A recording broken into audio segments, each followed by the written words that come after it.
Welcome back to the GSMC Hockey Podcast presented by the GSMC Sports Network, and we're here with our second segment of the night talking about the Western Conference free agency grades.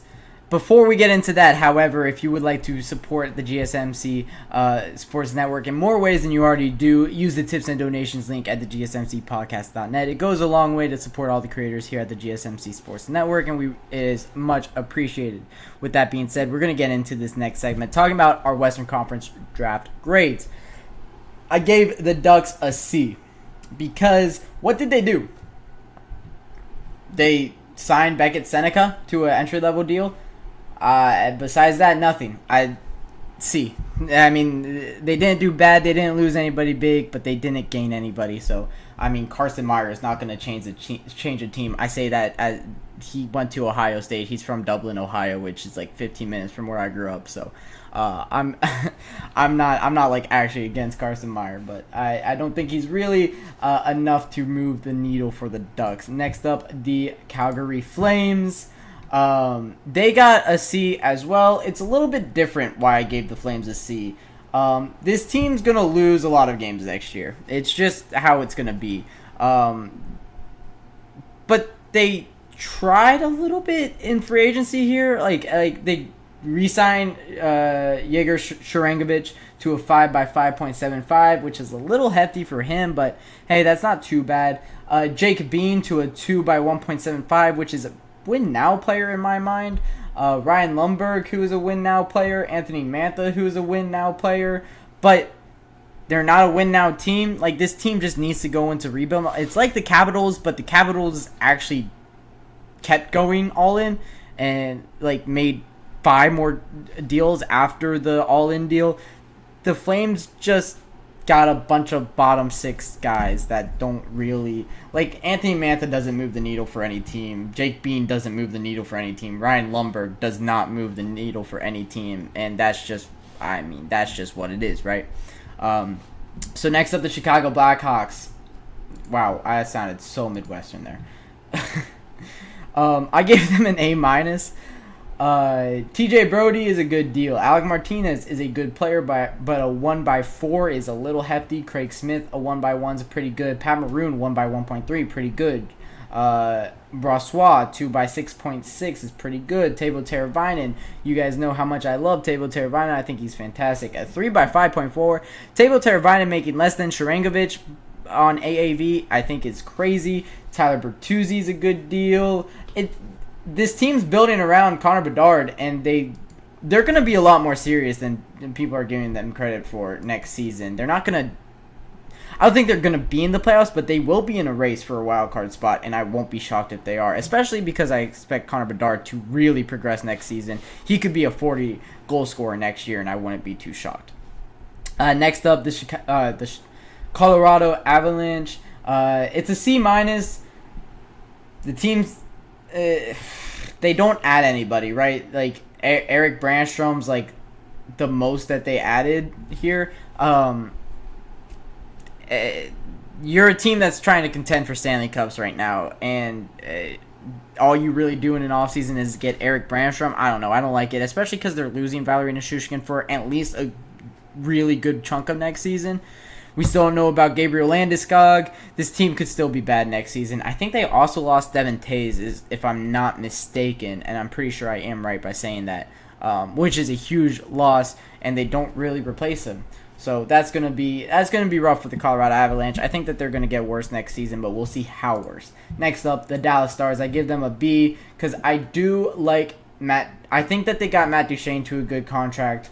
Sam Steele was a good re-sign. Matt Dumba, Brendan Smith, Niels Lundqvist, Casey DeSmith is a good goaltender. Ilya Lyubushkin, I don't think is a good defenseman. However, he could just be on their bottom 6, and I think it'll be fine. The Dallas Stars are going to be a good team next season again, and they replaced their veterans that left with other veterans, and that can never be bad, especially when you have such a young core that looks really good, like Logan Stankoven, Wyatt Johnson. All the young guys that have been playing fantastic for this team are just going to get better, and that's an exciting one.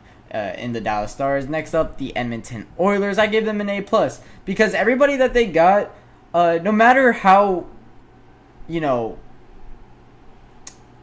you might think that like a, you know, Josh Brown or a Connor Carrick or a Matthias Janmark isn't really helping them win that many more games. All of it's so cheap, and they're gonna be able to re-sign Leon Draisaitl, or they're gonna be able to give an extension to Leon Draisaitl, no problem. And the extension's gonna be a lot, and we'll talk. I bet we'll talk about that later this week. How much Leon Draisaitl is really gonna be, you know, what he really warrants in a extension. But every deal is cheap. Jeff Skinner 3x1. Matthias Janmark 1.45 by 3. Adam Henrique 3x2. Corey Perry 1.4x1. Josh Brown 1x3. Victor Arvidsson 4x2. Like, it's all cheap. All of it's really going for one goal, and I think it's going to look really good. The Oilers get the one of only 2 A-pluses that I gave out in all of free agency. Next up is the LA Kings. They get a B+. I do like what they did here. Warren Foegele, I think, is a fantastic addition to the team. Phoenix Copley, I think, can be pretty good as a backup goaltender. Joel Edmondson's a pretty good defenseman. Caleb Jones is a good defenseman as well. I think that this team is pretty good. They get a B+. It looks good in LA. I like what they did in the draft. I think that this could be a very solid team going forward. I don't know if it's a playoff team next season, but that's just because the West got a lot better in this offseason than the East did. So we'll see what that looks like for the LA Kings. The Minnesota Wild, they do get a C- here. They just don't do anything really. I mean, it's Jake Middleton, who I don't love as a defenseman. It's Brendan Gaunce, who's not that great of a center. It's Devin Shore, who's not that great. Like, it's just a bunch of A guys beyond. After you get past Jake Middleton, it's a bunch of A guys. So it's just a C- for the Wild. They're not going to be contending next season. The Nashville Predators gets the second A+, one of only 2 teams that did get an A+. Vinny Hinostroza was their most recent deal after a 4 just fantastic signings. Jonathan Marchessault to a 5x5.5. He is 33 years old. That's a little worrisome, though. Steven Stamkos, 8x4. He's 34 years old. It's a little worrisome. Brady Shea, 7x7. He's 30 years old. 7 years is a little worrisome. UC Saros, 7.75 by 8. He is 29 years old. You're going to be paying. So for these big 4, right now it looks great. Right now it looks fantastic. Next season they're going to compete with Philip Forsberg, Ryan O'Reilly, not Shane Weber. Goodness gracious. What the Roman Josi. Oh my goodness. I can't believe I completely blanked on that name. But right now it looks good. In the future, when they're 38, 37, 37 when these deals come up, it's not going to be great. But hey, that's a problem for another day. Hey, Nashville. B+ goes to the Seattle Kraken, or the San Jose Sharks is the next team, then the Seattle Kraken. B+ for the Seattle Kraken. Tyler Toffoli is a good deal. Alex Wennberg's a good deal. They don't really do much more after that. I can't really give them much higher, but it is a pretty solid, like, for what they are, it's solid. They did well. And next up is the Seattle Kraken. Ilya Tolvanen to a new deal. I like a lot. Josh Mahora, I think, is pretty good. Chandler Stevenson is a good winger. Brandon Montour is a good defenseman.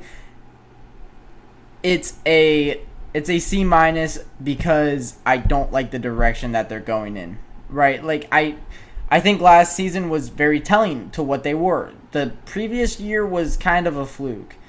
And now you have Brandon Montour that you're going to be paying till he's 37. Chandler Stevenson you're going to be paying till he's 37, 6.25 and 7.14 respectively. I don't like paying guys late into their 30s $7+ million. It's always going to come back to haunt you. But it's in a different way with the Kraken than it was with the Predators. The Kraken is at a the Kraken aren't competing for cups. The Preds could be. That's the difference here. So that's why they get a C- and the Predators got an A+. The Blues are at a C. The Blues re-sign Pavel Buchnevich, who I think is very good. They get Kasper Kapanen, who I think is pretty good. They, in a sign and trade, got Alexander Texier, who I have a jersey of. I like that kid a lot, from France. I think he's very good. Pierre-Olivier Joseph is a good defenseman as well. I just think that the Blues did solid. They get a C. They don't do anything that big besides re-signing Pavel Buchnevich. But I'm not really grading re-signings that much. Utah Hockey Club is the next one. They get a B+. They get a B+ because of kind of what they did in the draft, and I will be very honest that I did look at their draft a lot more here. I do like the moves with Mikhail Sergachev and Josh Marino, and then getting guys like Kevin Stenlund, who was very good on the Panthers last season, helped them on the penalty kill win the cup. Kevin Kanan, who is a good defenseman, but 34 years old. Ian Cole, who is a good defenseman, but 35 years old. I still think that it's pretty solid, though. And they just re-signed Barrett Hayton, who I think is a fantastic forward. So I think things are going well in Utah. I think they're in the right direction. A lot of these grades are based on the direction I believe that they should be going into and what their moves suggested the direction they want to go to, and that's why I gave them a B+. The Vancouver Canucks got an A. I really like Jake DeBrusk. That is a big reason they got an A. I really like Vincent Desharnais. I like Kiefer Sherwood. Tyler Myers, I think, is lovely. Their moves to re-sign guys like Dakota Joshua, like Teddy Bluger, I think is fantastic. I like a lot of their moves. So they get an A. Jake DeBrusk is going to help them win. Now, they only lose really Elias Lindholm, who didn't produce for you that much. The Golden Knights are the only team I gave anything less than a D+ to, and they get an F. This team lost a lot. This team didn't gain anything. They lose Chandler Stevenson. They lose Jonathan Marchessault. They lose Logan Thompson. They don't replace those guys. Like, they replace Logan Thompson with Ilya Samsonov. They replace Jonathan Marchessault with Zach Aston Reese. They replace Chandler Stevenson with Victor Olofsson. It's not good. The Vegas Golden Knights are going to get a lot worse, and their entire, their cap problems have finally caught up with them, and this is what it looks like.